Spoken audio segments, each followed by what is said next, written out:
favorite Grasslands PR team. Today we're back with another reason why these overlooked and underappreciated ecosystems are objectively the best biome, but also some other stuff. I'm Nicole. I'm Allan. And I'm Rachel. And today, actually, we're coming to you because the best biome and really scientific integrity as a whole is under threat. We're going to be having in this episode a conversation that is unavoidably political in nature because the environment is largely impacted by the policymaking decisions of the federal government.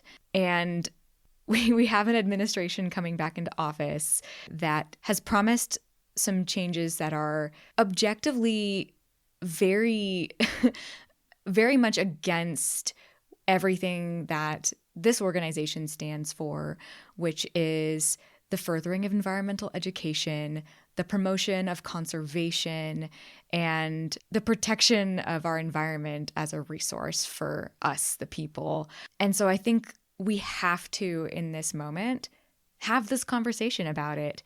And it is, like I said, going to be political. I want to make it really clear that nothing that we're saying should be taken to mean we're endorsing any politicians, that we are endorsing any political parties. We are certainly not advocating for anything like that, or even like fully condemning any people. We are here to have a conversation about the environment and the impacts that this new administration is very likely to have on our field and the resources that we love, or at the very least, the things that they're going to attempt to do to our resources.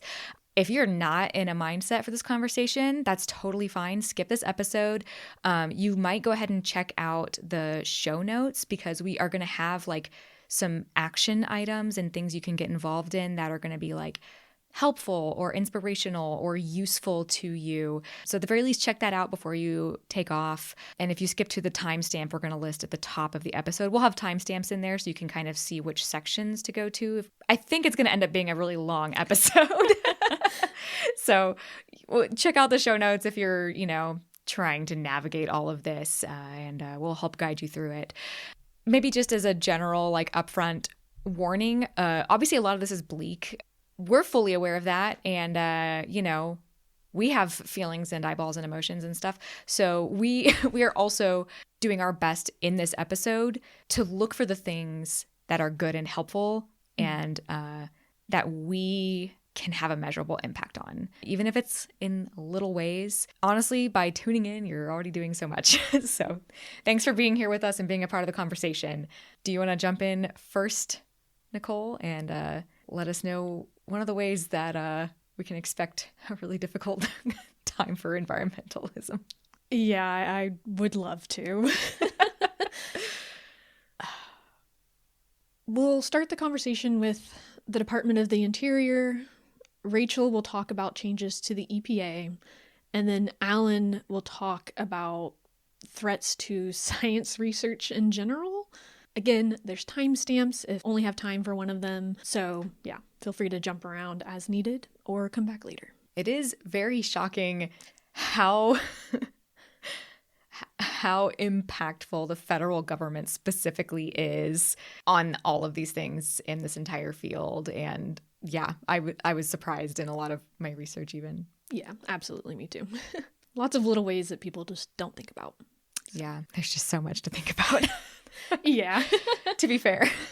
That's what we're here for. We're going to dive into this because we have a background in environmental stuff. This is our field. This is what we know. We're here to lend our expertise for this specific issue. Yes. Kick us off. Yeah. I am going to start this conversation by talking about the Department of the Interior, which is a very large department, if you were not aware, for the U.S. government system. It includes many different bureaus and offices, including the Bureau of Land Management, the Bureau of Indian Affairs and Education, U.S. Geological Survey is in here, National Park Service, all those fun guys, and many, many more. But to kind of boil it down to a very succinct, mission as far as what they do. They really focus on promoting well-being, equity, and justice for Indigenous people. So very important in that way. Conserving, protecting, and managing public lands and cultural resources. And then balancing land use with supporting conservation. So lots of really big picture things. And that's why there's so many different entities underneath this overarching umbrella. Yeah. Yeah. I don't remember if that's like the exact number, but it's something like the Department of the Interior is responsible for managing 1/5 of the American landmass. Like it's a huge amount of property that they deal with. They manage, and people. Yeah, they manage about 20% of the land, like you said, and 23% of the nation's energy production, which is a big reason why historically and coming up, the Trump administration has such a big interest in it, because a large part of his platform is increasing oil production, fracking, coal mining, and generally public lands for profit. And I will say that that is a direct quote from Project 25. And yes, Trump has said several times that he does not support Project 25. However, especially when it comes to that particular bullet point in it, his actions speak louder than his words, because in his last term, he did a lot of things to support what is in Project 2025 in this particular regard. Whew, yeah. Okay. Yes. And I wanted to talk about two rulings in particular. The first being the possible reinstatement of Trump's Migratory Bird Treaty Act. Yeah. He has mentioned that this is something that he wants to see come back. This is not just us fear-mongering or making bold assumptions, and he also already did it once. So why would he not do it again, and possibly to a more extreme state, but we just really don't know at this time. One of the main changes that he implemented during his last term was that as long as you didn't mean to take or kill a migratory bird. She's making air quotes. Yes. As long as you didn't mean to, you can take and you can kill migratory birds as much as you want, as long as you say, oops, sorry, didn't mean to. And yes, this incidental take, as it is called in, the nerdy science world, is illegal, but historically has really only been fined during really egregious cases. An example is the BP oil spill. That was a lot of birds killed. Yeah. They should have to pay a fine when things like that happen. They were, it was a terrible incident. And the average person really doesn't need to worry about that much. There's a lot of fear-mongering around things like the Migratory Bird Treaty Act and the Endangered Species Act, which I will talk about in just a moment. But the threat of prosecution is important for big companies because it encourages them to implement relatively cheap changes to how they do business to try to save birds. One example that I found was covering open oil pits. It's quite cheap to put a cover on it and prevent birds from dying a horribly tragic death. But if there's no reason for them to, why would they? Yeah, it's an extra cost. Yeah, even if it's minor, it's an extra cost. So I will also say that anytime there is a change to something like the Migratory Bird Treaty Act, there is a public comment period that is open to literally everyone. And they tend to be 90 days. And during the last public comment period, 90% of comments were actually against changes to the act.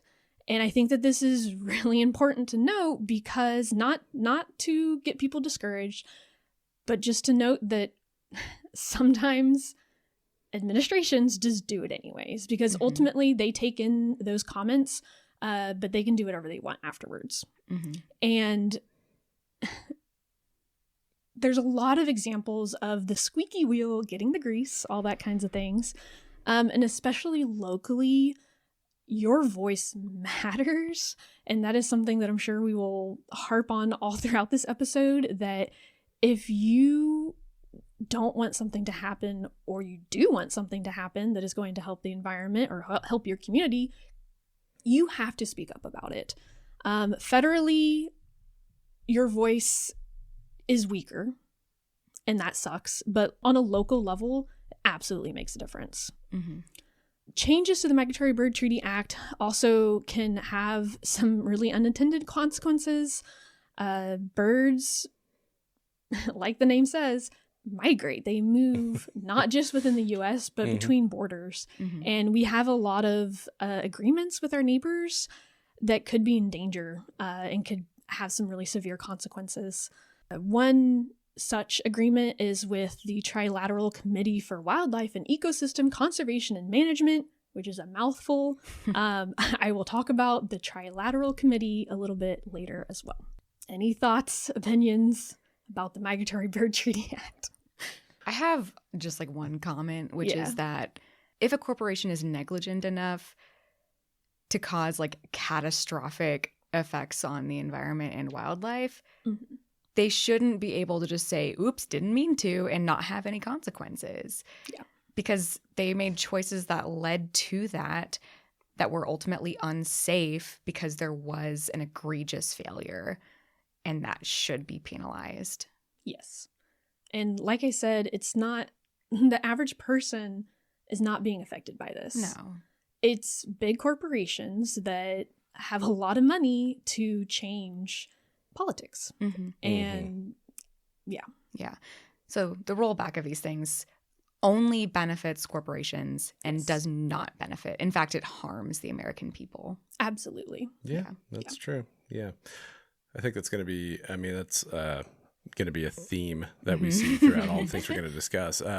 That, I mean, the focus of a lot of the incoming policy is going to be on allowing business interests to skirt their responsibility towards the environment. Yes. And it's the extent to which they're able to do that you may not even be aware of, but it's yes, and we're gonna speak to that quite a bit, I think. Yeah, and it's going to be touted as good for the American people because it'll bring in money and all these other things for the economy. Yes. But again, it is benefiting the rich. It is benefiting corporations. It is not going to benefit us. It is not going to benefit you, dear listener. It's true. No. Well, Elon Musk said that deregulation is the only path to Mars. So there is that. Well, that's still not going to benefit you because we're all going to be dead. Well, yeah. Happens. I guess for those of us who live on Earth, that is a problem. But, you know, the path to Mars, I don't know, man. Could be exciting. Keep Mars red. Yeah. I'm waiting for it. Anyways, okay. Moving on. I'm ready. Okay. Go ahead. Hit us emotionally.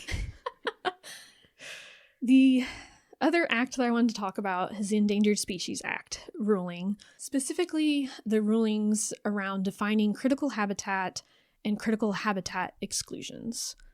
Again, this is a bullet point within Project 25, which Trump does not support. However, during his last term, he made these changes. So this is purely reinstating these changes. Trump removed protections for habitat where economic or employment losses would, quote, outweigh benefits to the species, so long as the exclusion of a particular area does not cause extinction of a species. So it can harm as much as it wants, as long as it's not going to literally cause it to go extinct. Cool. So the only one that's protected is the last one. Yes. I love that. That's super cool. Okay. The literal last individual of the species would be the one you have to really take care of. Yes.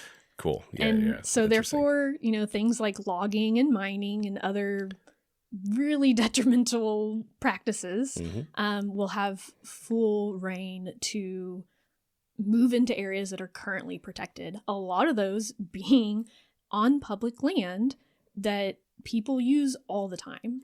So we are actively losing these resources. It's not just private land. It is harming the American people when we do these things. Yeah. Trump's version of the ESA also allowed the impact of climate change over time to be disregarded when considering protections for specific species, due in large part to a limited time period that is considered when listing a species. Yes, we shouldn't think about like 1,000 years from now, because who knows what Earth is going to be like in 1,000 years from now. But to just disregard, what is this area going to look like in 5 years or 10 years is completely unscientific and ridiculous. Yeah. To put it bluntly. And it's, that does all. It's ridiculous. He also made it much easier for a species to be removed from the list entirely. Okay.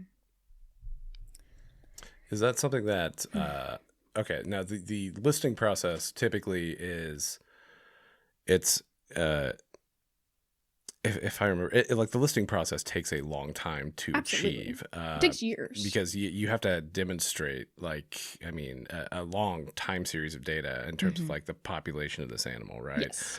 And the Fish and Wildlife Service is primarily responsible for making listing decisions. Yes. But you're saying like they can also just unilaterally remove something. Like if the director of the Fish and Wildlife Service, who is a political appointee, I believe, yes, would be able to just say like, the Gunnison sage grouse, it's fine. That's fine. It's gone. It's not on the list anymore. Correct. That's something they could unilaterally do. Yes. Yeah. And like I said earlier, there's always public comment periods for things like this as well. But ultimately, if the people in power don't care about the voice of the people, which they have proven in the past to not care, then it doesn't matter. Cool. Yeah. Okay. And not to be too doom and gloom. Yeah. It's good to acknowledge the things that are full doom and gloom, because that can help us just figure out the places that are worth putting our energy into. Yes. If like the Trump administration is going to unilaterally disregard our public comments for federal movements, then we can skip that energy, maybe do it anyway, but not put that much thought into it, so our voices aren't absent there. Yes. But then put our efforts other places. Yes, because I will say, like, it is still really important to participate in these public comment periods, because that all of the dissenting voices will take the time to participate. And we have to at least try to balance that out. Absolutely. Inaction is not an option. That is another thread that I'm sure that we would talk about a lot in this episode. It's something we've talked about a lot recently. If these kinds of things make you mad, if they scare you, if you want to protect our public lands and our wildlife, you have to speak up. You can't just sit at home and do nothing. That's a surefire way to lose. Yeah. Well, and another point I would make is that, when it comes to things like public comment and participation in the process, I'll be discussing some examples where like it is actually effective, even in an administration that is hostile or not open, to making positive changes, right? Yeah. Because a lot of this, all of this agency action, executive action, kind of relies on sliding it through while nobody's paying attention. Absolutely. You know what I mean? And if you do make a fuss about it, if you do, sort of raise a ruckus, then people you do actually get eyes on what is happening, and that can discourage, particularly bad things from happening. So yes, absolutely. And that is exhausting. Sure. To be constantly speaking up when things are constantly being done that are so egregious and so terrible. Yeah. But that's what bad actors are counting on. They're counting on us getting exhausted and just letting them get away with stuff the longer they go on. So it's important. It's going to wear us down, but it's important. Yeah, absolutely. And I did want to take a moment to acknowledge, but also combat some hatred towards the Endangered Species Act, specifically around private property.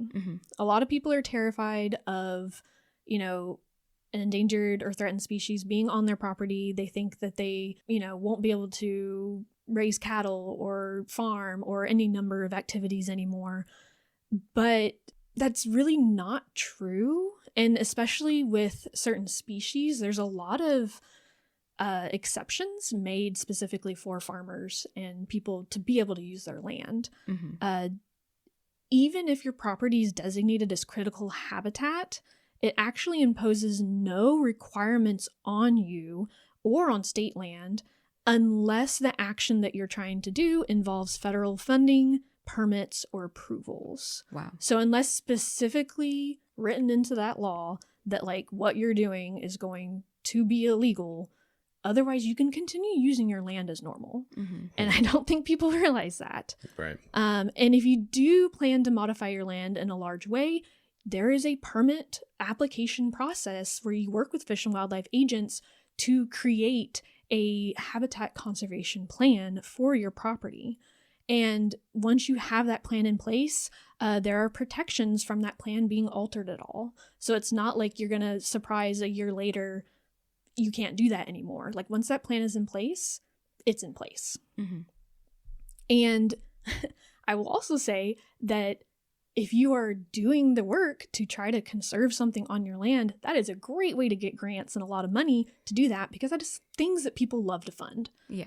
It's true. Yeah. So, And it's written into a lot of, the agreements. yes. There's incentives to actively participate. They're not just saying don't Yes. do anything. They're saying like, hey, we want to impact you as little as possible so that you can have a livelihood. Yes. And also, we would like to invest in this species and help you invest in that species. Yes. So a lot of what I've read too from my section had to do with that too.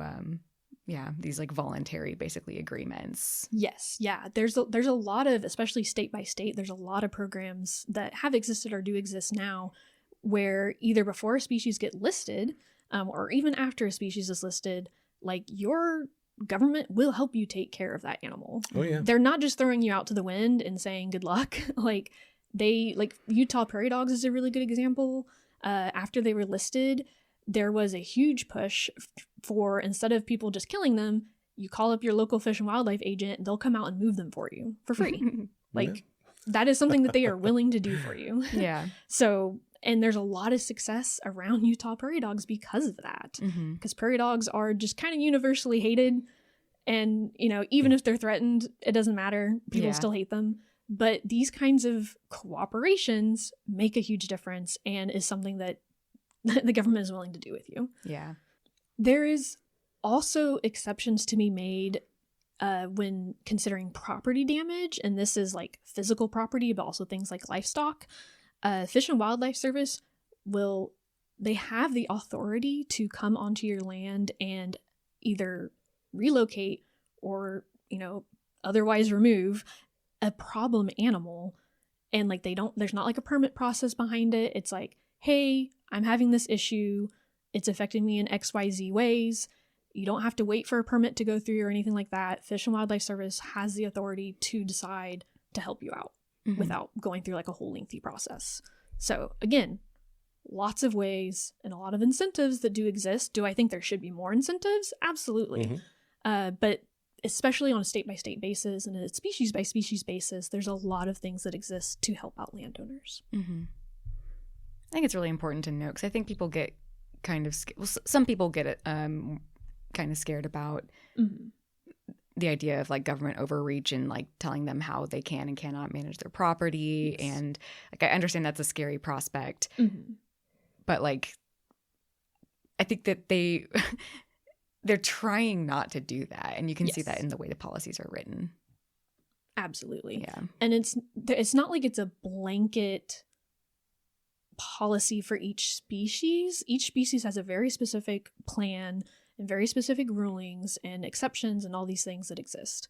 So, and I think that's really good and really powerful. So, any other thoughts on the Endangered Species Act? I mean, I'd be curious. I wonder, like, I don't know if you have anything to speak to this, but like in terms of public support, because the Endangered Species Act was a bipartisan piece of legislation. It was. It is something that has endured and been a tremendously successful piece of legislation. One of the most successful pieces of legislation for the environment, full stop. And I would think it has not only tremendous public support, but also, a lot of congressional support across the aisle. it feels like, I'm wondering if this is one of those things where it's like there is a vocal minority contingent, especially among in the private sector and in the energy sector, Yes. that are really like advocating for these changes to the rules. I wonder, like, do you have anything to speak to, like, what is the actual public support for this? Mm. I do think that for the most part, public support is positive, but yes, it's a few very rich people, a lot of times in the energy sector, like you mentioned, that are pushing for these changes. Absolutely. Yeah. Especially when it's, specifically habitat where economic and employment losses would outweigh the benefits to a species. Like, yeah, it doesn't get much more simple than that. Right. It just comes down to money. Yeah. Yeah. Yeah. And I want to make a point, we're not trying to demonize energy or, make any like really huge statements about like the industry itself. Yeah. Anecdotally, I know like small oil guys who like are interested in conserving species and care a lot about those regulations and stuff. Absolutely. And all of this is only benefiting giant corporations. Yeah. It doesn't help little guys. It doesn't help landowners. It doesn't help the environment. Yeah. It just helps like a very few people at the top get more rich. Yeah. Yeah, I think that's an important distinction to make, because again, we're not trying to make blanket statements about entire sectors of the economy, whether it's agriculture, energy, whatever. There's a huge ideological spectrum out there. What we're really talking about is, like Rachel said, a class of people that do not have the interests of all of us at heart. Right. Like if you look at the political appointees that Trump has already named, I mean, you've got Doug Burgum, billionaire. Yes. You've got Linda McMahon, billionaire. You've Treasury, Commerce, all these departments being run by billionaires. Yes. Okay. And people that have donated heavily to Trump's campaign in various different ways, whether time or literal money support. Yes. Like, these are not your everyday average Americans, and they do not have your interests at heart. I mean, frankly, like, I mean, they're, the choices that they're going to make are very much on the side of big business and, the wealthiest people. Yeah. They're going to benefit themselves. Yes. And we have this on paper, as we're describing in this episode, like just from an environmental standpoint, we have it on paper that they do not have our interests in heart. Yes. Since you mentioned Doug Burgum, he's appointed to head the Interior. He historically has pushed reduced regulations, changes to animal ag laws, and increased fossil fuel usage. He is also going to head the newly created National Energy Council. And this is a quote directly from Trump. The council will oversee the path to U.S. energy dominance by cutting red tape, enhancing private sector investments across all sectors of the economy, and by focusing on innovation over long-standing but totally unnecessary regulation. Like, these are his exact words. Yeah. Like, we're not fear-mongering here. We're trying to get people aware of what he has said, is still saying, and what he's done in the past, because it's so easy to forget the past. Yeah. We do it all the time. Oh, yeah. Oh, yeah. Yep. Some other quick fire Trump things that have happened in the past. He wants to loosen restrictions on water usage in the West, which has been in a drought for a very long time. And these loosened restrictions are to help with the drought, quote. If we just use all the water, then we won't have a drought. Yes. So, I'm sure that'll work really well. So stupid. He also, in his Agenda 47, so this is, again, Trump's words. This is not Project 25, which he does not officially endorse. He wants to restore genuine conservation efforts. There's no information in that document or anywhere online as to what that means. Yeah. So we are forced to assume that it is all the things that he had already done and the things that he is threatening to do, which are objectively not good for the environment and not good for the American people. Yeah. Despite whatever flowery language he might dress it up in. Mm-hmm. And the last thing I wanted to talk about as far as changes is the Schedule F plan. And this will remove protections for civil servants, creating a lot of leeway for politicized positions within the national parks, national security, customs, EPA, all these different public servant positions. And it essentially makes them at-will employees. So they can be fired whenever for any reason. And it's really unclear how many, because this almost passed and was overturned by the Biden administration when they took office. It's unclear how many people would have been fired to make this change. Prior Trump advisors have quoted 50,000 people being a possibility, or even that being a floor of the possibility and the actual number being quite higher. Mm-hmm. But that, quote, firing fewer people would produce the desired behavior change. So again, not firing people because they did a bad job or any kind of a merit principle, which is how these public servants are currently hired and fired, but purely political reasons, more than likely. Technically, we don't know, but yeah. Yeah. It can be used that way, and therefore it's dangerous. Yes. Yeah. And a bit of good news is that the EPA union, which is, I didn't know this, the largest federal employee union that exists, just ratified a new contract that will hopefully protect them from these kinds of changes. For the EPA specifically? Yes, okay, cool. The EPA union. Environmental Protection Agency. Yes. You're yes. not. Yeah. But it will hopefully provide them some protection. Cool. Oh, that's helpful. Yeah. Very helpful, yeah. I'm all my thing is all about the EPA, so I'm like, oh, okay, well, that's great news. Thank God. Yeah. So unions are great. Like, everyone support your local union. Yeah, no, for sure. Well, thank you, Nicole. Yeah. Here's some brain bleach for you guys. Thank you. There has been a lot of really good conservation stories recently, specifically around buffalo conservation. So the Interior Department, along with the Trilateral Committee, just recently, aka this year, in May 2024, signed a letter of intent saying, hey, we're committed to working together to help buffalo throughout their range. There was also the Bison Working Group that was created in 2023, and $25 million set aside for bison conservation, and $1.5 million given to various tribes across Oklahoma, North Dakota, and Idaho to help preserve and reintroduce bison into herds that already exist. Nice. These three projects together will hopefully increase by about 5,000 heads of buffalo, which is very significant considering there's only about 20,000 buffalo in conservation herds in the U.S. Cool. Yeah. Okay, that's a huge increase. Yeah, that is a huge increase for sure. There's about 31,000 globally.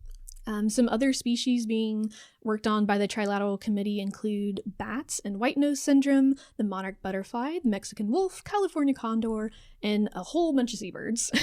Nice. So specifically, obviously, these are species that are moving across borders or exist across our borders in North America. Cool. Oh, that is good news. Good job. People do care. Yes. Yes. Yeah, we do. Yes. And we need the people representing us to care. Yes. And if you're a money person, let me tell you, I found a really cool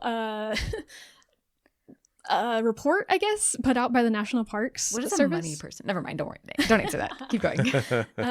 In 2023, there was 323 million visitors to our national parks, and that correlates to a lot of spending in local economies. So Just in 2023, National Park Service visitors spent an estimated total of $26.4 billion in their local communities. Dang. Sick. That's And a lot, yeah. Yeah. if we account for jobs and things like that are also supported by these visitors, the output grows to $55.5 billion that is being supported by national parks, which just goes to show how important they are to conserve. Absolutely. Mm-hmm. Yeah. America's best idea. Yeah. Yeah. Fantastic. Okay, so enough brain bleach. I have some more information about the 2025 conservative agenda and the incoming administration's plans to rob the American people. I specifically looked at the EPA, so the Environmental Protection Agency. There's so many things, and I want to talk about some of the planned changes that have been proposed, the appointments, the people who are behind it, and I have some calls to action and some good stuff that you can do to combat this. First of all, from my research into the Trump administration's plans, like Nicole said, there's one mention of anything environmental in Agenda 47, and it is a very insubstantial document. There's nothing in there about policies or plans. Mm-hmm. So I am forced to look elsewhere for what might happen. Mm-hmm. And I know there are people who are being lied to who believe that Trump does not support Project 2025. But that has a very significant write-up about plans for the EPA. Mm-hmm. And it was written by one of his staffers from his last administration, who also wrote his withdrawal from the Paris Climate Agreement that he used. Mm-hmm. So this is a person endorsed by Trump who worked for him twice at the EPA in his last term. Mm-hmm. And there's absolutely no reason to think that this isn't his agenda. Yeah, I think that's important to clarify because this is a talking point that I hear quite a bit. Mm-hmm. And yeah, in no uncertain terms, the Trump administration is aware of and unequivocally supports Project 2025. 100%, yeah. The Heritage Foundation was the largest supplier of staff to his first administration. Mm-hmm. Many of his political appointees are from the Heritage Foundation in his incoming administration, including several key authors of Project 2025. Yeah. So it is absurd to pretend otherwise. 100%. Yeah. So here's my research on, some of the things that they're planning on doing to the EPA. This plan was written by Mandy Gunasekara. She is a millennial, so she's like our age. Okay. And she characterizes, as part of this plan, the EPA as a top-down coercive agency. And she defines a conservative EPA as one that supports environmental regulation from the ground up by supporting local and state efforts. And she also characterizes the EPA as being co-opted by the left. So this plan also uses a lot of flowery language to conceal what their actual intentions are and the impacts of their policies. You will see in a lot of the policies that she is trying to prevent what she calls activists from having a say in how the environment is regulated. And that she is trying to get rid of the regulation that the EPA does because it's coercive and against the economy. And that is going to basically summarize what this policy does. Now, I want to take a moment here to remind us all what the EPA does. It has a specific job. This agency's job is described by the agency as two parts. Number one, it facilitates coordinated and effective government action to protect the environment. Mm-hmm. Its other goal is to serve as the public's advocate for a livable environment. Mm-hmm. Yeah. So the EPA works for us Yes.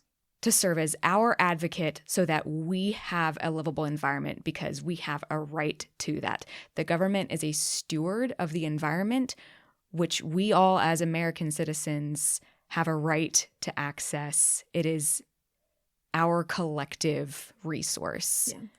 That was also in the Department of the Interior strategic plan. Like one of their 5 bullets was, we will serve the public and we will make sure that information is easily accessible. Like, these are not evil entities. This is not, extreme leftist ideology. Like, we're talking about clean water and clean air. Yeah. Like, for humans who live here. Yeah. Like, you know what I mean? Yes. This is not insane. Yeah.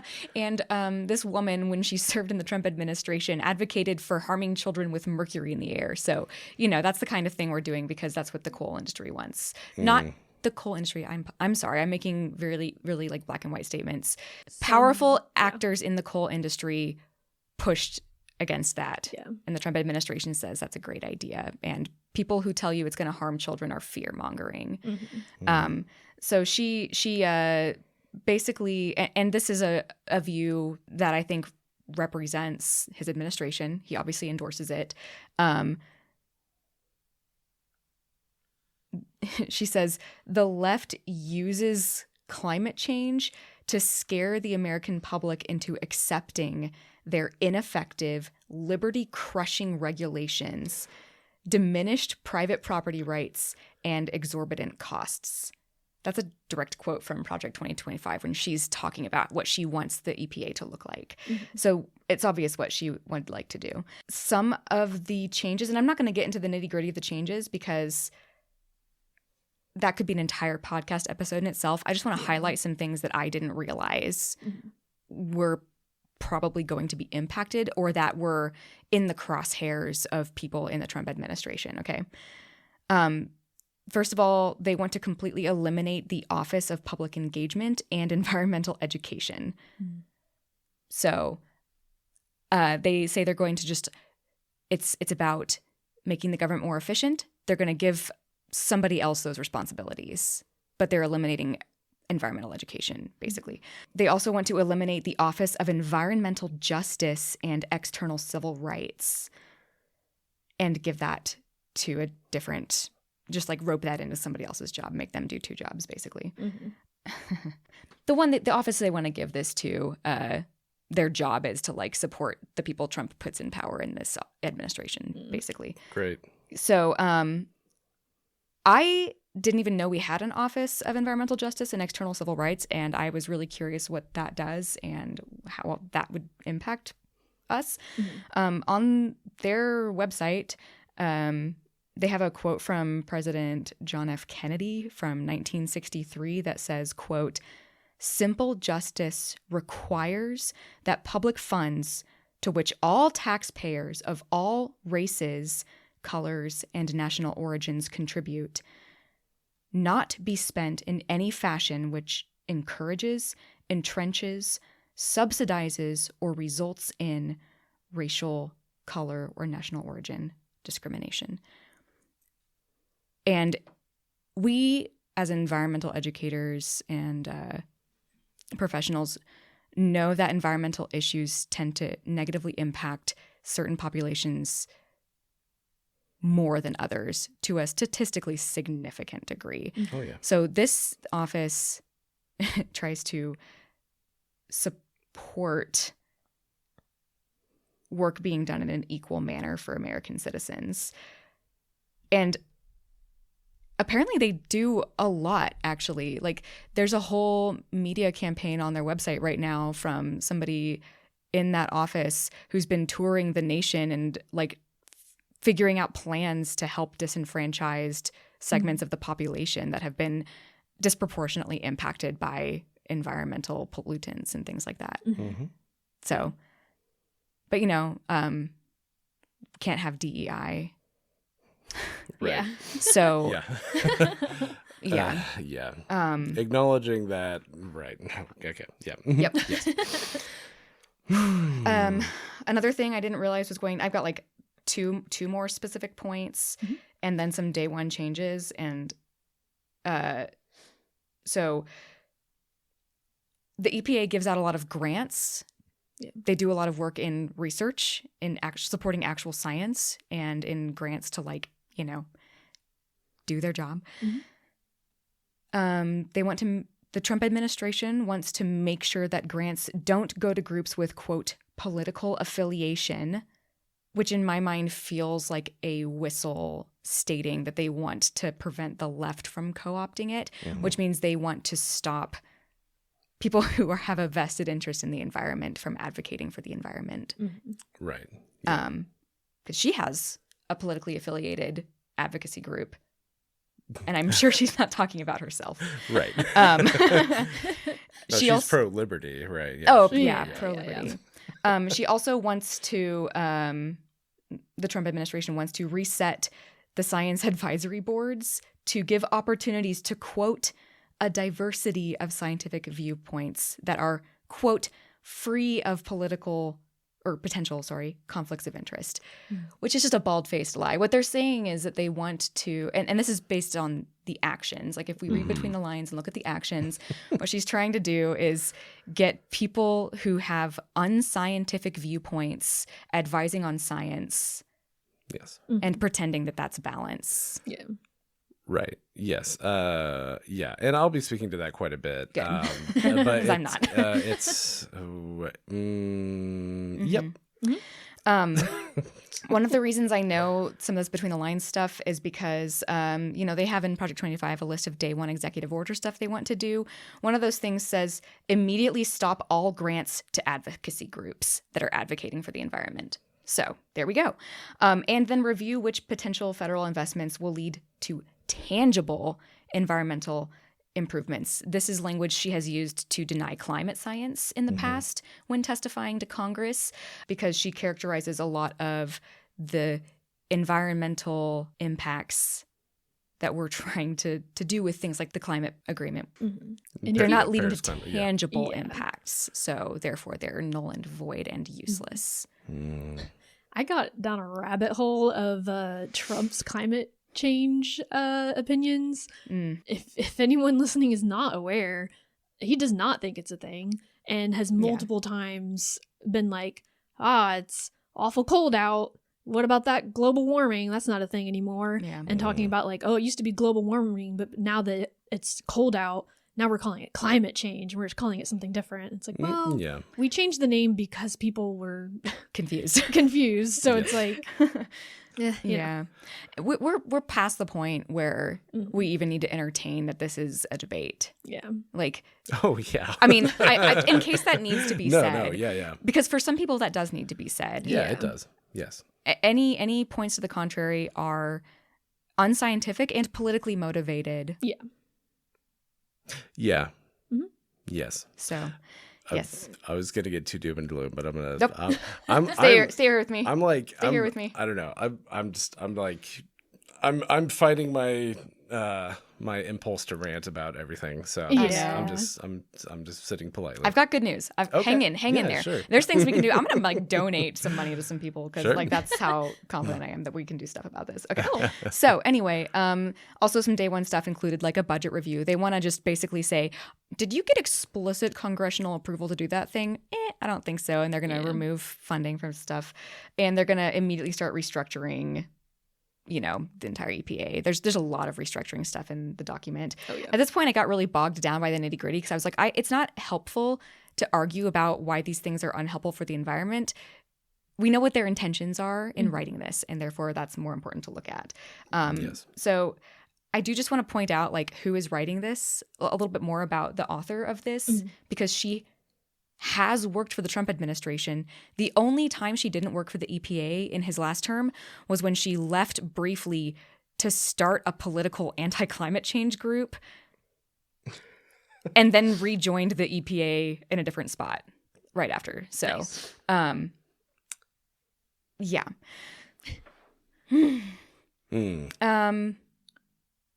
Like I said, she authored the Paris Climate Accord withdrawal that he used.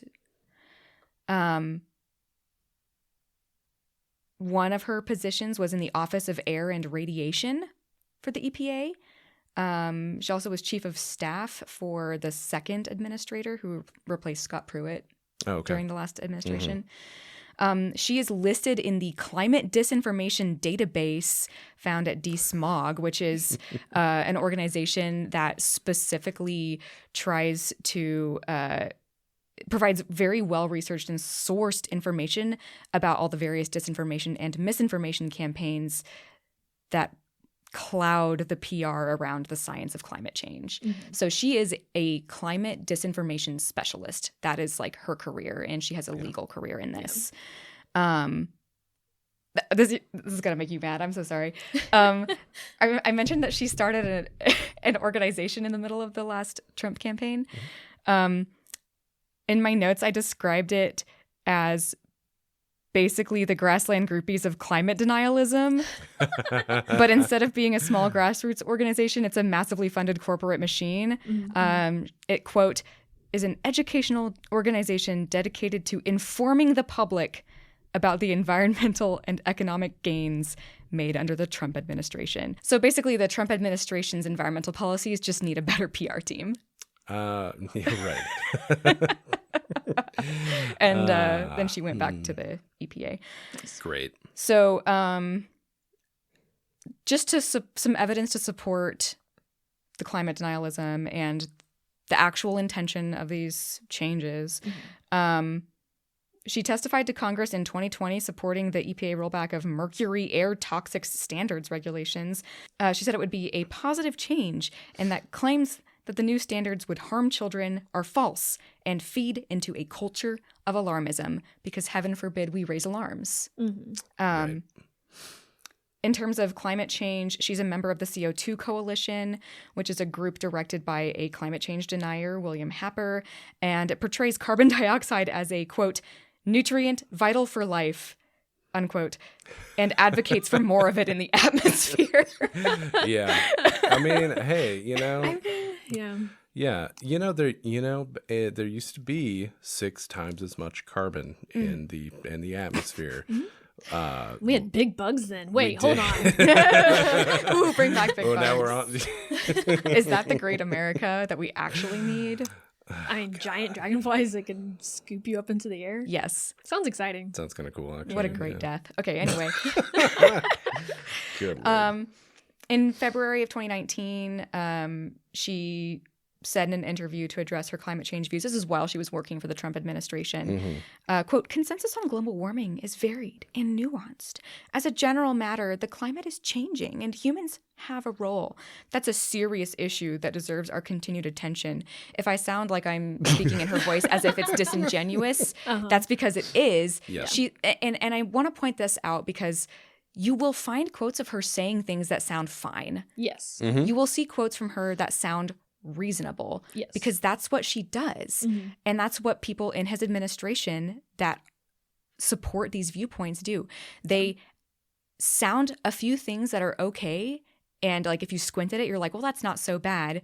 But then they'll go on to, like, in September of that same year, tweet things like, in case you missed it, it is preposterous to me that many of my peers are so afraid of climate change that they say they can hardly think about it. I think what they should really be afraid of is government overreach caused by such exaggeration over the effects of climate change, because that's what she really believes. Yeah. And same with even like an Agenda 47, like, I mean, some of it is objectively wrong, but the environmental parts on the surface don't seem bad. Like he talks about saving the environment and all these things.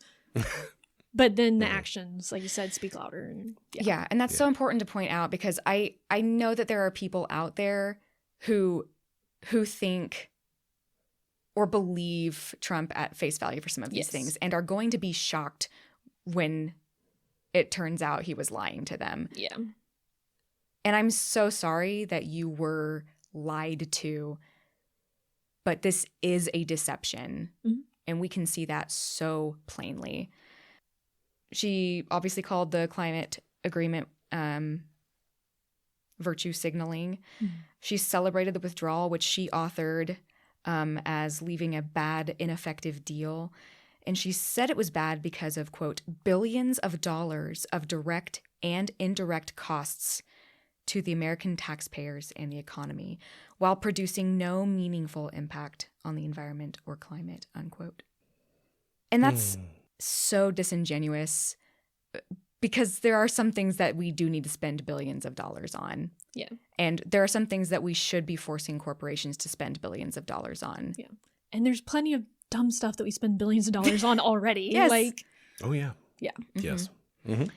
Yeah. And when testifying to the House Oversight Committee a month later in 2020, this was in 2019, about the truth about climate change, testifying to Congress, she completely undermines her statements about climate change being like a thing that we should look into by saying, quote, it is an attempt to revive a completely debunked effort aimed at bankrupting one of our nation's largest energy companies.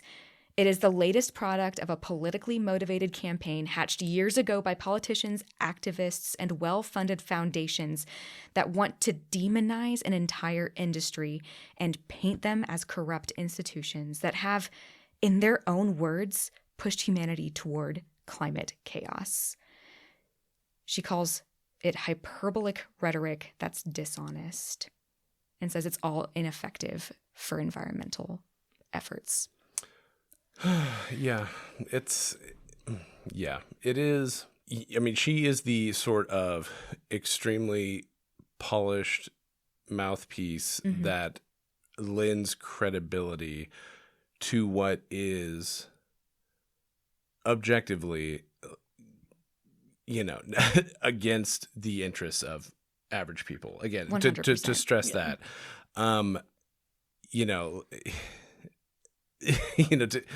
to try and strip the EPA of their efficacy, there's really nothing positive that will happen to you as an American citizen from that eventuality. Yeah. Like Yes. it is only bad. It is only bad. Yeah. It is especially bad if you are a person of color or in an indigenous community, because you're disproportionately affected by things that the EPA tries to resolve, tries to regulate. Yeah. Yeah. And like we do have a local story about the EPA helping. From 2022, there was a horrible oil spill in Kansas, and the EPA came in, worked for I think 10 months. They removed 200,000 tons of soil, of contaminated soil. A state agency or a city could never do something like that to help out a private landowner. Like, this was one family farm. Yeah. Like, they didn't have to spend that much money on this. Right. Like, but they did because it's the right thing to do. Yeah. Yeah. And that's because we need a top-down system. We can't just say like, whatever county that was in, you'd have to scrape together the resources to do this for your community. Like, that's absurd. Yeah. Yeah. Absolutely. Yeah. I mean, absolutely. Yeah. This is why the government exists. Yeah, literally. It exists. It is not, there's just this portrayal that it is some burden or some roadblock and that public servants are useless people on the take. Yeah. It's not. They are there to provide services, essential services. Yeah. Yes. And those things cost money. But, the government is not a business, though. Right. It's a service for us. You get a hell of a lot more out of it than you put in. Okay. Yeah. Yeah. Mm. So yeah, this person, and like, actually I have some data on this, but the author of this plan does not have the public's interest in mind. She serves corporations. That's her entire career. She worked for various energy sectors, the American Petroleum Institute. She served as a lobbyist, a legal aide for energy corporations. That's her career, and that's what she's doing with this. And the corporations that she represents, which again is not all corporations. In fact, some corporations have been like, can we please not whiplash again on the climate agreement because we're wasting our money trying to comply and do good things for the environment, and that's harming us at this point. Yeah. Like, so this is certainly not everybody, but the people she represents and that Trump apparently represents would just rather pocket more profits than do anything voluntarily for the good of the public. Yeah. And that's why the EPA exists. And also, in conclusion, we're just being robbed. That's it. The EPA serves as the public's advocate for a livable environment. Trump's EPA serves his buddies who impact the environment, and there is no evidence otherwise. It's that simple. Yeah. And if you're doubting that this reflects Trump's views, literally yesterday, which was December 11th, Trump posted on Truth Social saying, quote, "Any person or company investing, all caps, $1 billion or more in the United States of America will receive fully expedited approvals and permits, including, but in no way limited to, all environmental approvals. All caps, get ready to rock," with a lot of explanation points. So you can just buy your way into a get out of jail free card. Yeah, again, which only benefits the very, very, very rich people. It's not helping any of those smaller energy companies or like anybody else who, you know, could benefit from having a lot of permits approved. Sure. It's just his super wealthy buddies. Yeah. And that whole thing was not in all caps? Not the whole thing, just a few lines. Oh, that's impressive. Yeah. So he's saying the quiet part out loud.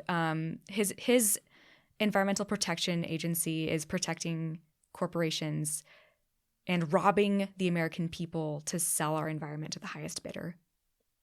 Yeah, I think that's fair to say. I mean, it's again, like, that may seem like very like critical language, but it's also accurate. So I mean, there's you know. There's no reason to sugarcoat. Like, these things are reality based. Yes. I think that the evidence speaks for itself. It does. Mm-hmm. Yeah. Briefly, I want to talk about appointments for the EPA, just because I didn't realize that the president actually gets a lot of appointments for the EPA. Mm-hmm. By contrast, the Department of the Interior has 2 appointments that he gets to make. Mm-hmm. That's it? That's it. Isn't that crazy? But the EPA, there's 15. Jeez. And so far, he's only named one of them that I can find. And he's terrible. He's terrible. He works for energy corporations. Mm-hmm. He's a shill. Mm-hmm. You can see his scorecard online. It's terrible. He votes no on basically everything. He voted no on the Recovering America's Wildlife Act. He voted no on protecting public lands and waters across the West. He has a lifetime score of 14% on environment legislation. Lee Zeldin is exactly who you'd expect Trump to pick. Mm-hmm. And you can find a list of all 15 people he appointed the first time around. They're terrible. Mm-hmm. The first time around, half of the EPA appointees he hired had strong ties to the industries being regulated by it. And 1/3 of them had been registered lobbyists or lawyers for fossil fuel companies, chemical manufacturers, or other corporate clients. So he's filling the EPA with the people that are being legislated by the EPA so they can just get free dibs on our environment. Can we also talk for a second about how wild it is that there's like dozens of appointments that are just changed up every like 4 to 8 years at the whim of one person? Like, I was reading an article about this yesterday, and I don't remember the exact numbers, but it's literally dozens of people that are just decided by the president to just take this really important job. Like, in other countries, there's like 3 to 4 appointees that change up like this. Mm-hmm. Yeah. There's bizarre. It's something like, I mean, it's like 700 plus. It's a lot. It's like a lot. Political appointees that are part of the executive branch with every administration, which is, insane. That's crazy. Mm-hmm. And I think,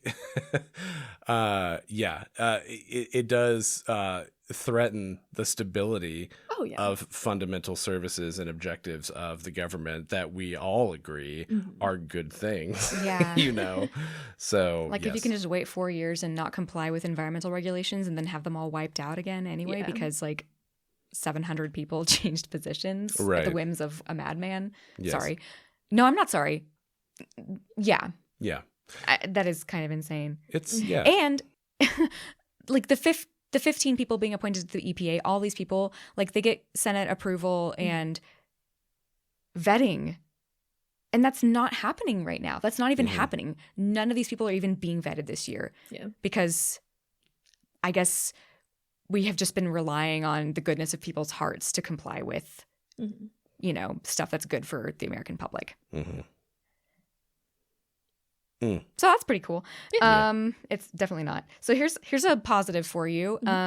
There are people who make it their entire life's mission to fight this stuff, and who worked last time to fight this stuff, and who like literally right now are gearing up to fight this because they see it and they say that's absurd. So you don't have the energy or like the legal aptitude or the money to take all of this to court. Great. There's people who do. There is an organization called Earth Justice, which I'm going to advocate for everybody supporting, honestly. Sure. They believe that everyone has a right to a healthy environment. And they won 85% of the cases they brought against the first Trump administration. Nice. And they're gearing up to do it again. And we're talking hundreds of court cases. Yeah. To directly quote them from their website, we know what a Trump administration means for the environment and for communities because we've fought these fights before and won. Right now, they have a rapid response legal fund they started. If you donate money to them through December 31st, it'll be matched dollar for dollar. So your money will go a long way. And they are, as far as their mission, the nation's leading environmental law organization is how they describe themselves. For more than 50 years, we've used our knowledge of the law to build better, more lasting environmental protections and defend those protections in court.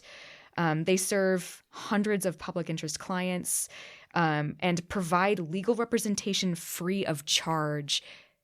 And again, I can't emphasize this enough, they win those cases. Yeah. Because the things that are attempted go against the law. Yeah. You know, like, they're deemed unconstitutional. Yeah. A lot of times. Like, yeah. Absolutely. I love that their tagline is just because the earth needs a good lawyer. That's pretty cute. And they have 200 lawyers and like right now 620 active legal cases. So like they're doing the work. They're on the ground. And because a lot of this is legal stuff and we expect a lot of the proposed changes to get tied up in court to prevent a total catastrophe, like this is the type of action that we need and is, in my personal opinion, the best way to offset things like the changes being proposed for the Environmental Protection Agency. Yeah. Because, I mean, there's, we as citizens are limited in what we can do to the federal government between election cycles. 100%. But yeah, no, I mean, there is still a lot of pressure that you can apply to these things that are happening. And yeah, the going through the courts, I mean, you can roadblock so many things. It is good to hear that there is like, you know, the legal apparatus of this country, you know, not just environmentally, but advocacy groups across the board are like, they planned for this possibility. They planned for this scenario.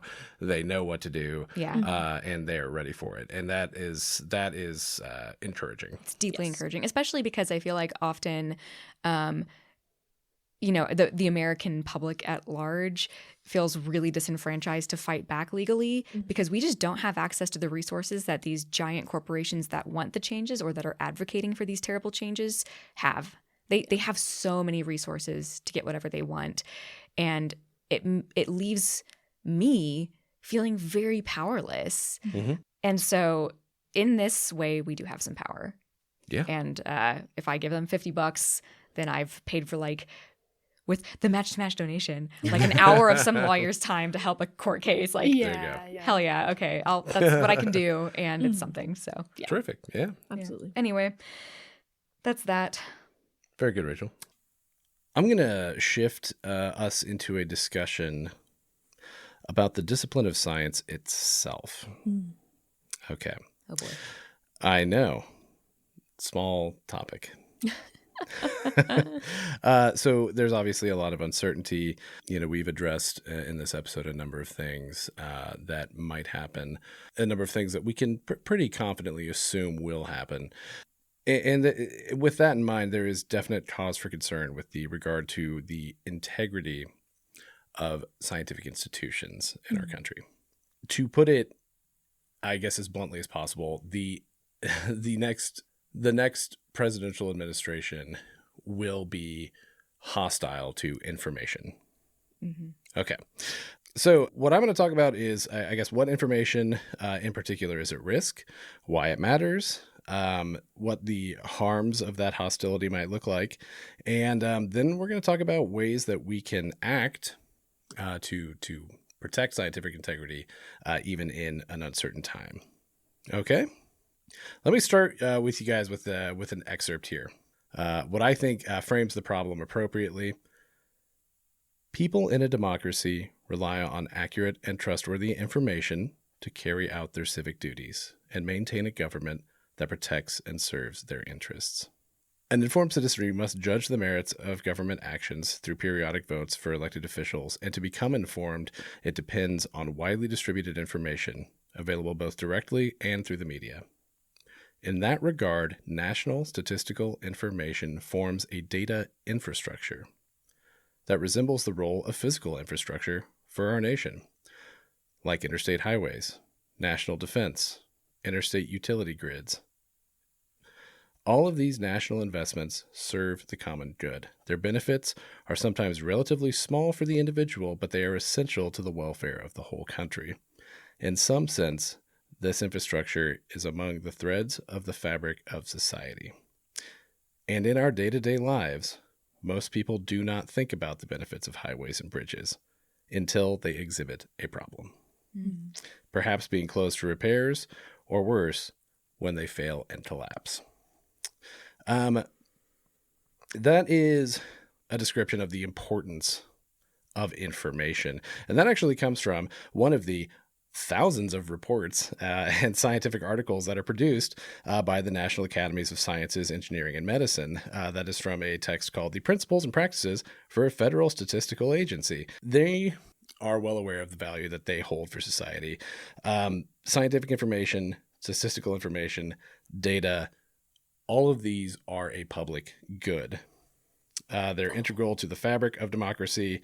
And the federal government puts out a lot of data, guys. They put out a lot of information. They're a huge producer of scientific information on our planet. Let's talk about how much science the federal government does. I think at this table, we've all collected, we've all probably worked for a federal agency collecting scientific data. Yeah, I've worked for two. I have worked for two. I've also worked for lots of state agencies and other organizations that still collected data for federal agencies to be publicly available. Sometimes the only source of that data. Yeah. Yes, absolutely. And that's data being collected like for the American public to use and not for like some other vested interest. Hopefully, ideally, how that should.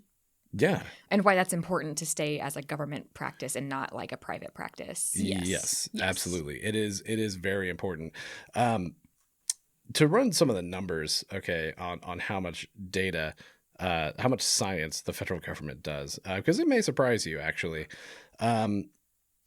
So the federal government collects scientific data both through any number of federal agencies to fulfill their objectives, but they also make significant outlays to fund scientific research around the country.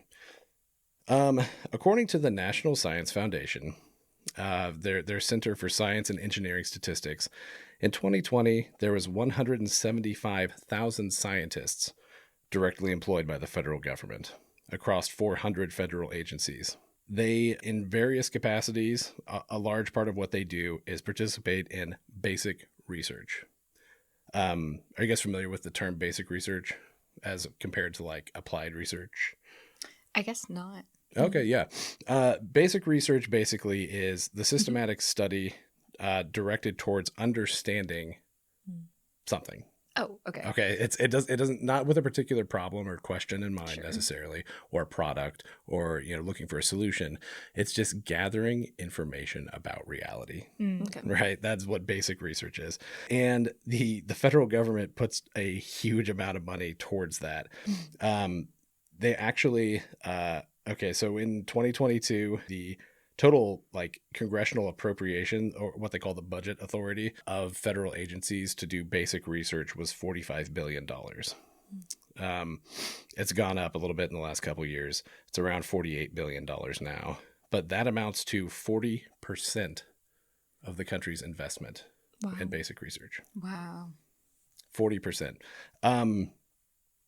That's a huge proportion. Yeah. All right, this is just pure knowledge creation, gathering information and making it available to people for any number of uses.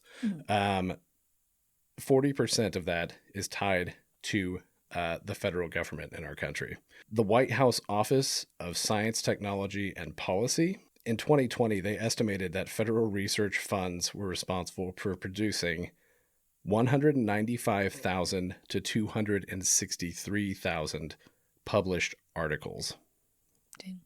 That's about between 7 and 9%, or 1/12 of all scientific information published worldwide. Worldwide. Jeez. 1/12 of scientific articles directly funded by the federal government. Okay, so that's a lot to take in, numbers wise. There are any number of things that we may not even realize, data we may not even realize we get primarily from federal government sources, from federal government agencies, from the hardworking scientists who serve the public in those agencies. Yeah. To give just sort of an overview of the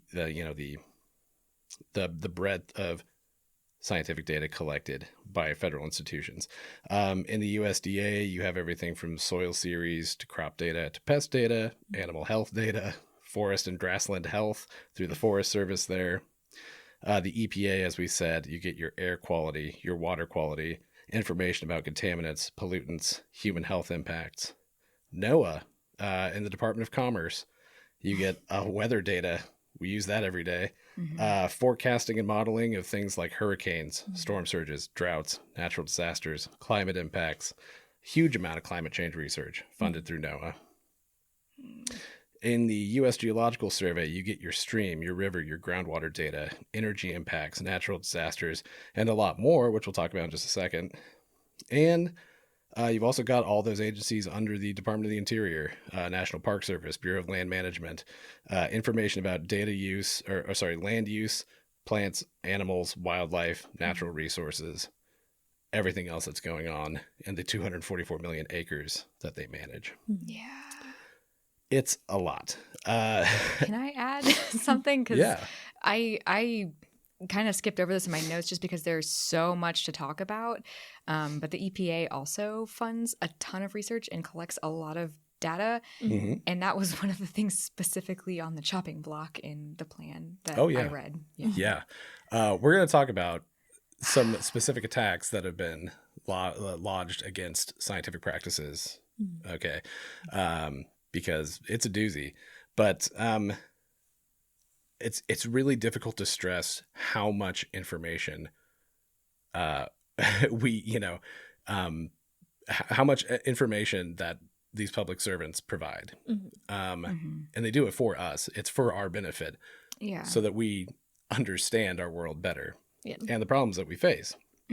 Just one cool, particularly cool example of federally maintained scientific data, just what I think is an awesome data set in general, is bird banding. Oh, yeah. That comes from the U.S. Geological Survey. It is collected by thousands of different, people across all sorts of different agencies around the country. But the bird banding data, we have it thanks to the U.S. Geological Survey going all the way back to 1960. 76 million bird banding records with over 1,000 species and 5 million encounter records of nearly 800 species are available. We can post the link. You can go download it. It's an insane amount of information, but it's there and it's publicly available. There are incredible discoveries that have been made from that data, interpreting and extrapolating what we can from that information collected over 64 years. Everything from information about breeding, population dynamics, climate change related shifts, migration patterns, disease ecology, even the fact, I remember, Rachel, you're the one who told me this, that American kestrels have shrunk, in size. Yeah, they've just they're smaller now than they used to be. We wouldn't know that. It's a wildlife impact we would have no concept of without this data being so diligently collected, year in and year out. So let's talk about some threats towards these scientific institutions that we rely on. As I said, we can expect the incoming administration to be hostile to information. How do we know that? Well, we have the benefit, I guess, of having seen it before. And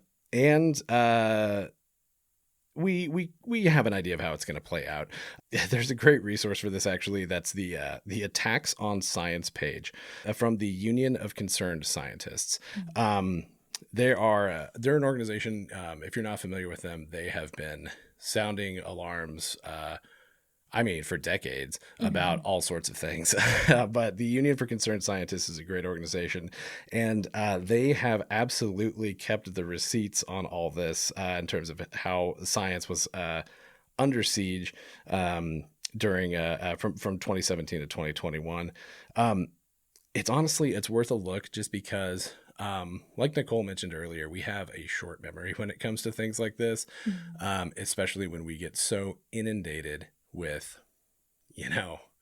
just life. Yeah, and things happen in such quick succession that it's, you couldn't possibly retain all of it. I think we had the experience of reading Masha Gessen's book Surviving Autocracy, and which was about the period of 2017 to 2021, and you get like every paragraph of that book, you're just like, God, I forgot that happened. Yeah, but like every single thing I remembered happening. Yeah. And there'd be like a piece of new context I had never heard because it was just so overwhelming at the time. Yeah, it's just a lot. It's so much happened. The federal government's huge, so like there's so much going on. So much happened all at once. So it's valuable to be able to go back and look and see what the actual what the game plan was, what the treatment of scientists was, how they valued information and scientific integrity, or didn't. Definitely check that out. We'll post that in the show notes as a link for you to check out. They also have a great report called Sidelining Science from Day One, which covers just the first 6 months of that time period. And man, it's wild. I'm just gonna go over a couple of the some of the ones that were particularly egregious to me. In the National Park Service, in August 2017, they rescinded Directive 100. Directive 100 was the framework for science-based decision-making regarding park resources.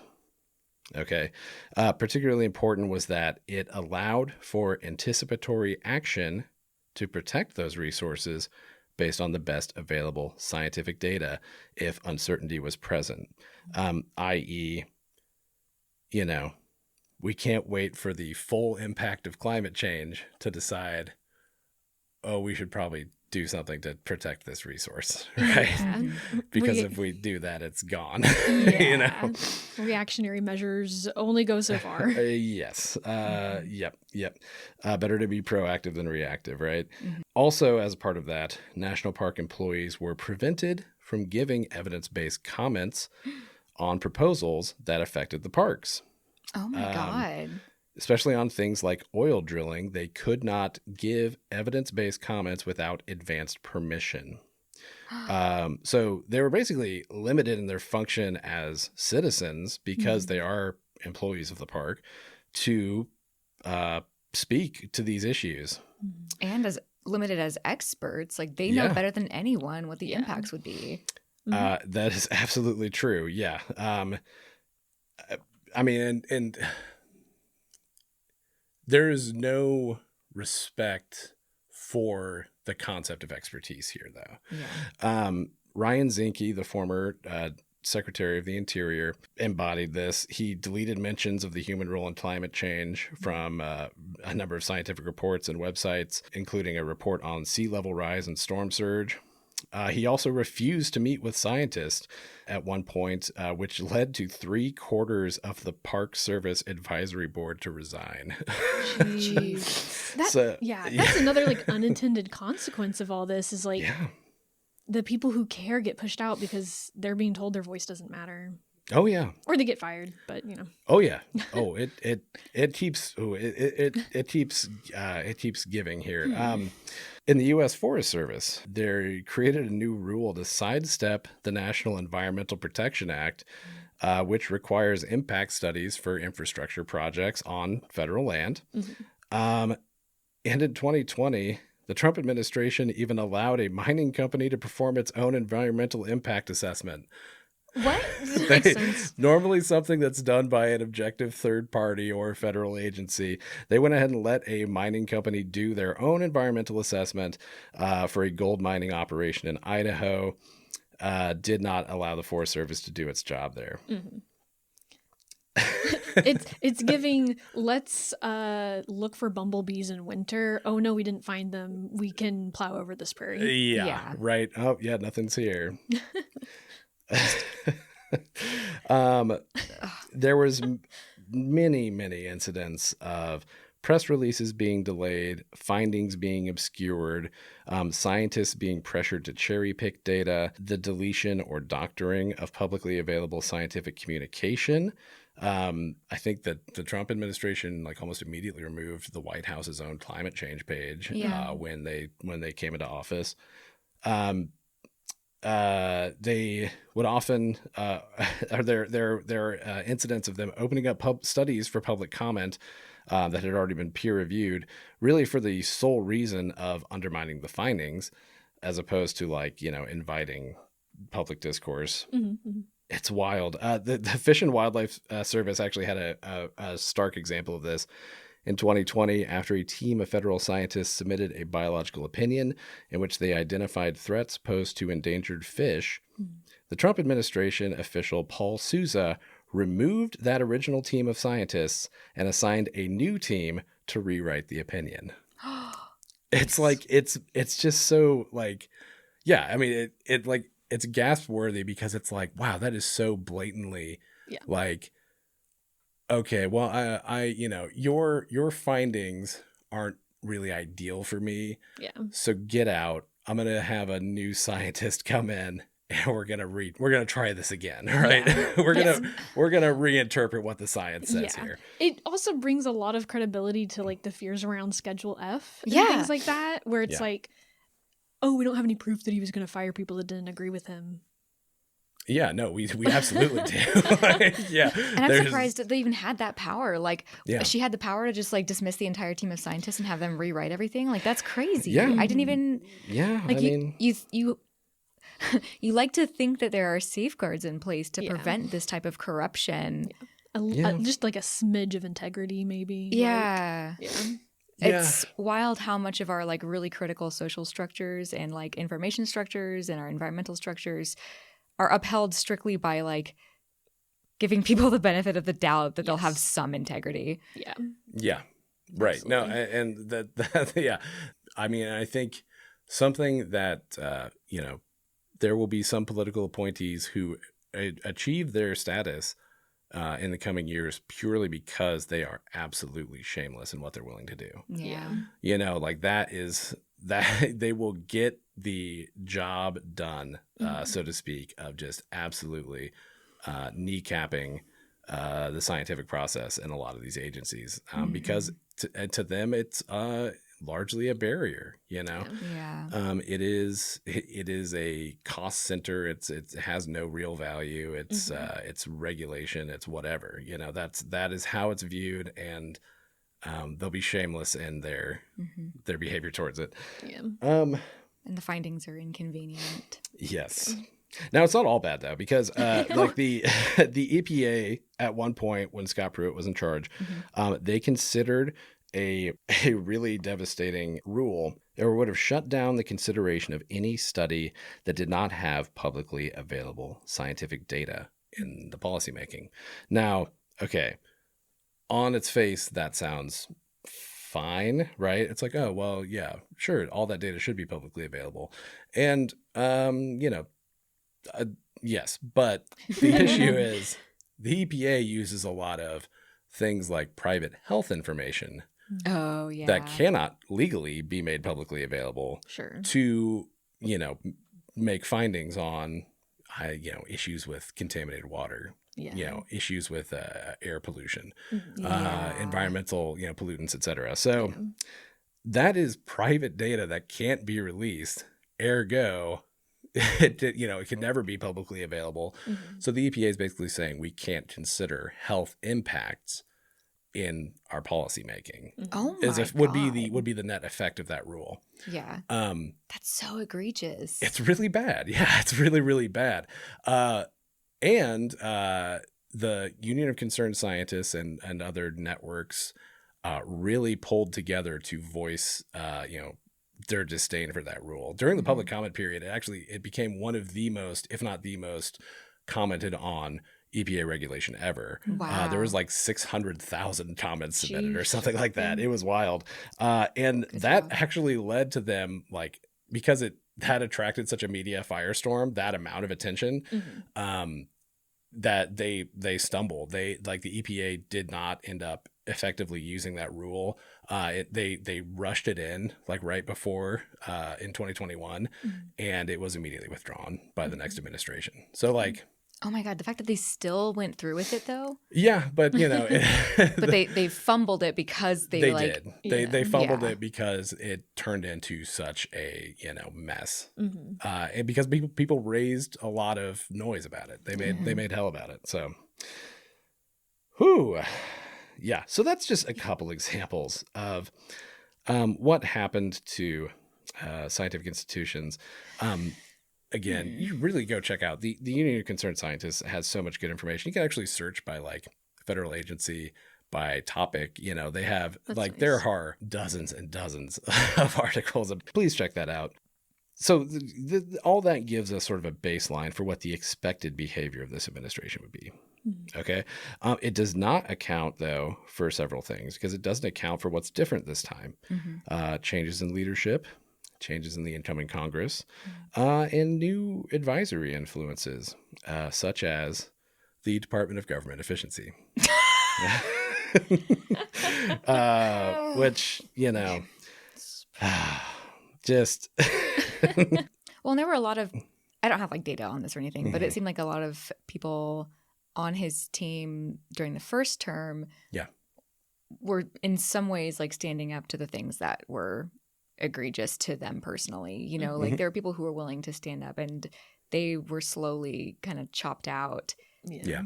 And it seems to me that there are far fewer blockades in the way this time. Yeah. I mean, just as I think they seem to have refined that process of defeating opposition. I think, so I think this time around is going to be a lot different. I just wanted to clarify a couple things about the Department of Government Efficiency real quick, because I did bring it up. They are not a federal agency. Right. It requires an act of Congress to do that. They are at best like an advisory council composed of the richest man in the world and one other very wealthy man. Yeah. At this point, they're planning on hiring, I guess, a bunch of cost Twitter cutters users? from Oh. well, they're not Twitter users, as you know. Yeah. You know, they're on X. That they're gonna, but that's they put it a job description. I don't know, man. I still feel like if I say X, nobody's going to know what I'm talking about. I know. Why would they? Yeah. Okay. What is the stated purpose of that council? Elon Musk suggested that the commission would help cut the U.S. federal budget by up to $2 trillion, which is a amount of money that is actually larger than the entire discretionary portion of the federal budget. It's only it's only $1.9 trillion for the entire discretionary part. That includes defense, education, everything. Right. So it's not really clear how he's going to do that. He's also suggested reducing the number of federal employees by 75%. So those 175,000 scientists that work for federal agencies might be in trouble. Also proposed consolidating the number of federal agencies from 400 to fewer than 100, which would also require a lot of congressional action. It's not something that they can just do.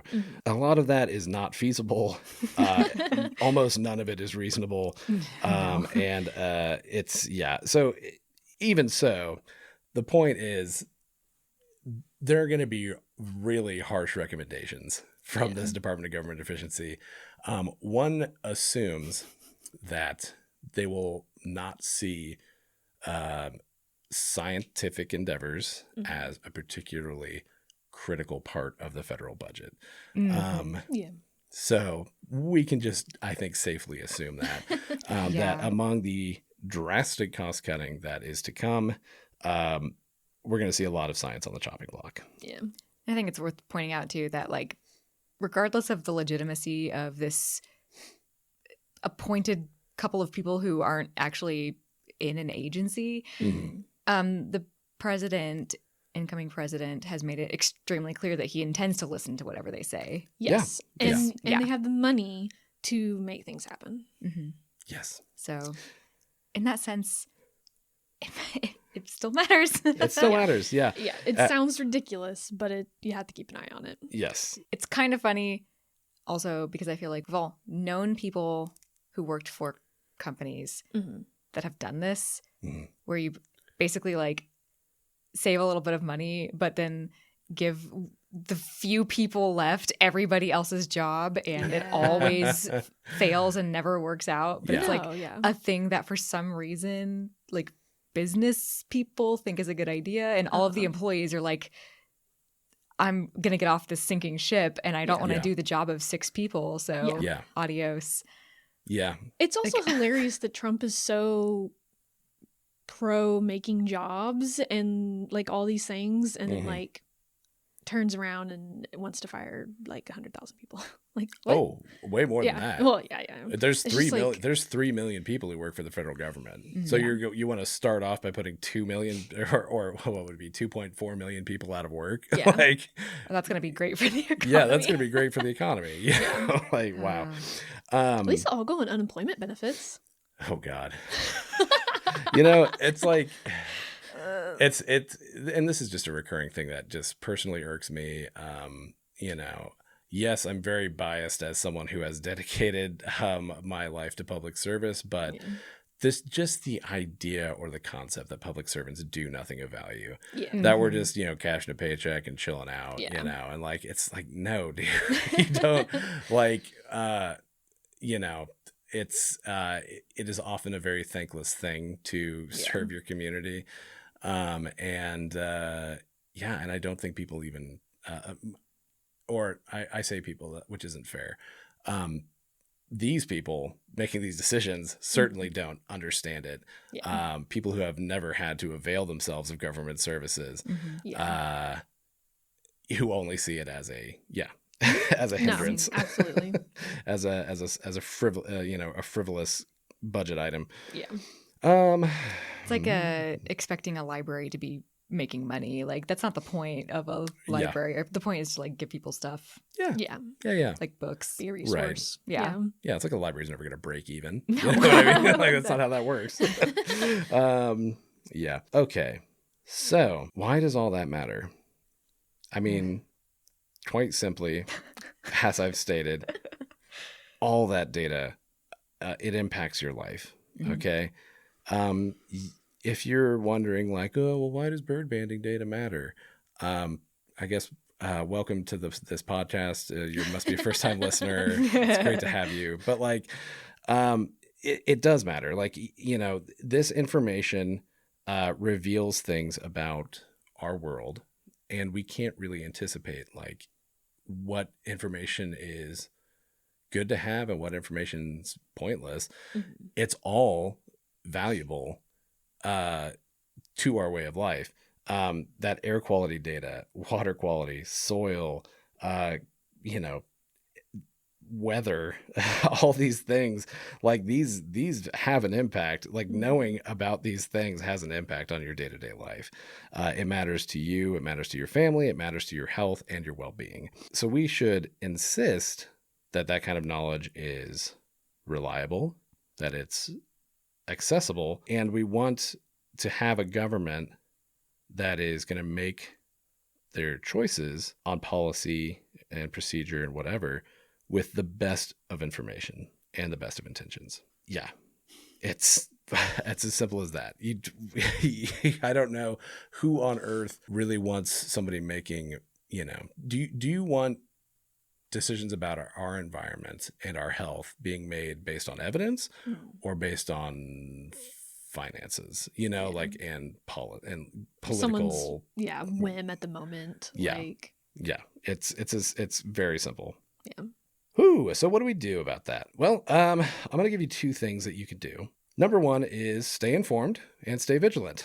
So like I said, we're going to post in the show notes a lot of information about things that are going to happen and what people are doing about it. There's an article from Pallavi Fartial of the Union of Concerned Scientists that I want us to post. It's called "The Second Trump Administration Will Put Profits Over People and Opinions Over Facts, but We're Prepared to Fight Back."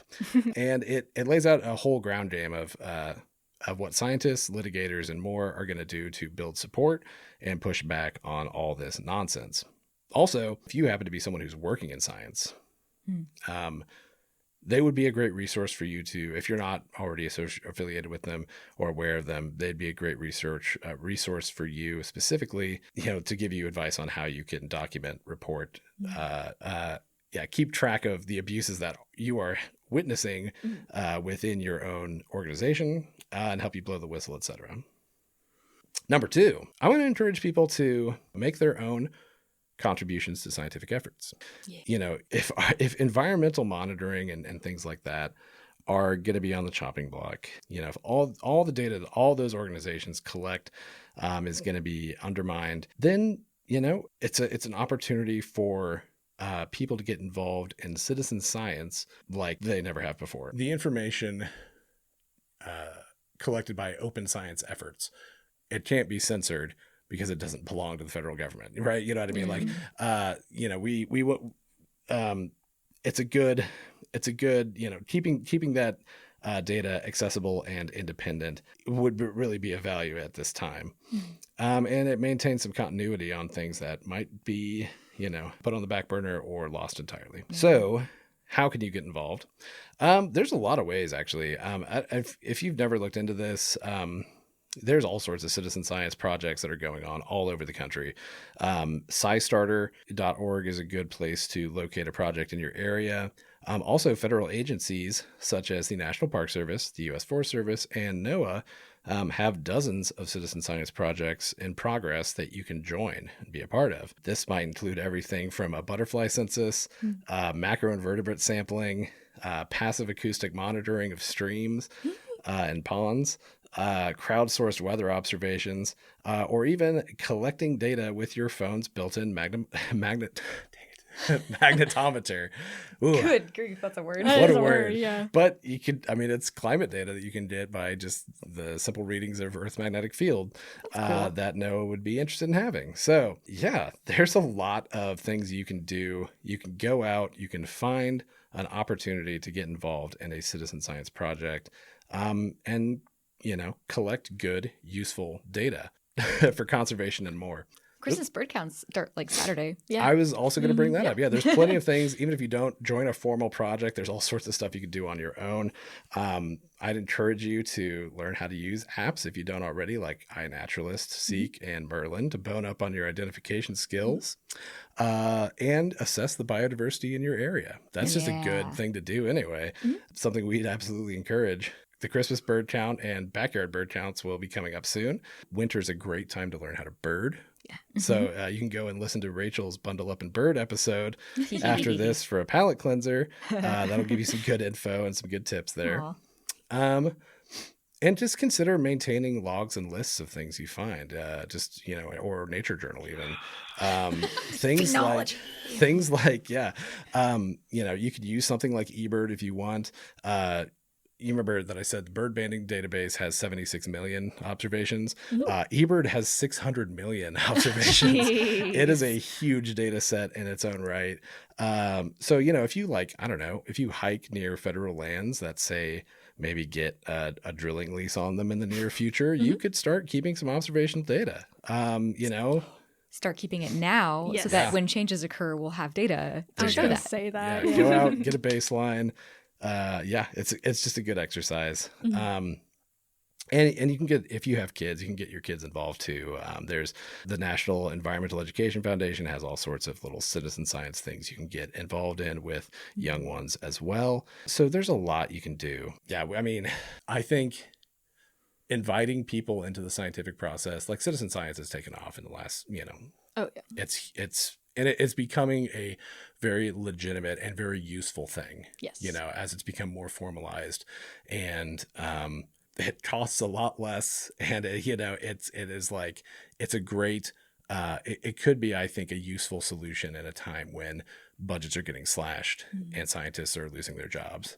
This is a good way to maintain some continuity there. And it's also just, it's good for you. It's a good self-care thing to get involved in just noticing the world around you, observing it intentionally. And, you know, that is going to have great benefits for your well-being, you know, over the next several years. So absolutely encourage you to look up the show notes and find some ways to get involved. So just in closing, like, yeah, it's going to be a really challenging few years for science and for conservation.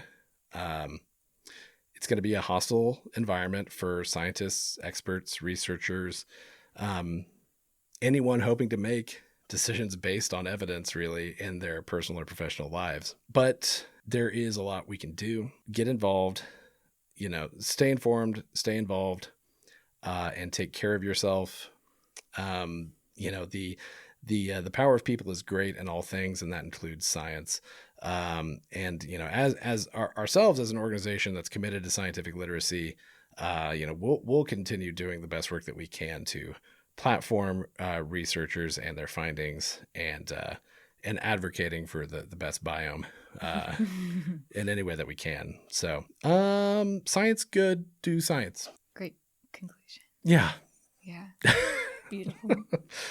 It's so hard to, you know, look some of this in the face and realize like there's people who actually want this and advocate for it. And I think it's like ultimately there's just so much more that we could talk about, and there's so much more going on, and it's just constant.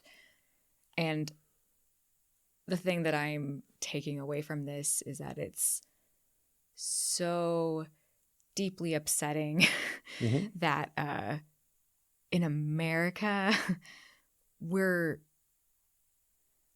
literally having to like fight to maintain a society that has access to information. Yeah. That is not censored. That is, I mean, just having access to data sets.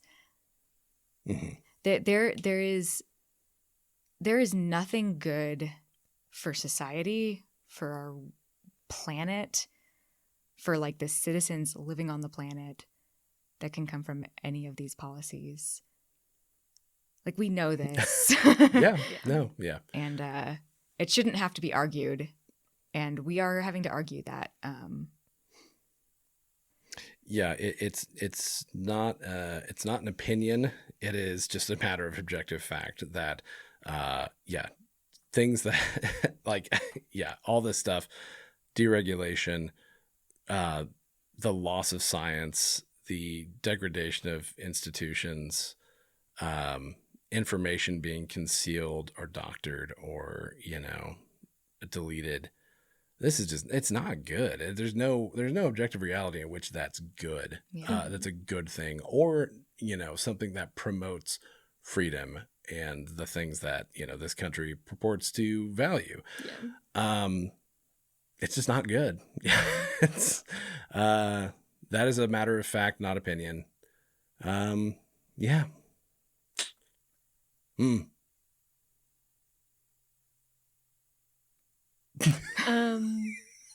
Do we want to give? I feel like